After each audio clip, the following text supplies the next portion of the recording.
momento onde nós conhecemos aí a primeira princesa. Já veio, quem está vindo? Quem que vem entregar o prêmio? Cícero Nascimento?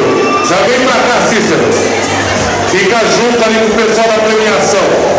É a nossa comissão de premiação, hein?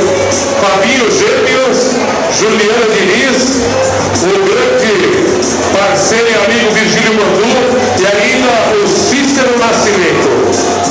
E para premiar a primeira princesa da concurso Rainha do Rodeio 2014, convidamos para receber os seus prêmios, primeira princesa, Amanda Garcia Mendes. Vamos aplaudir, Amanda, primeira princesa da 36ª Festa do Peão e Confeccionista da Serra. Olha a Amanda aí, gente.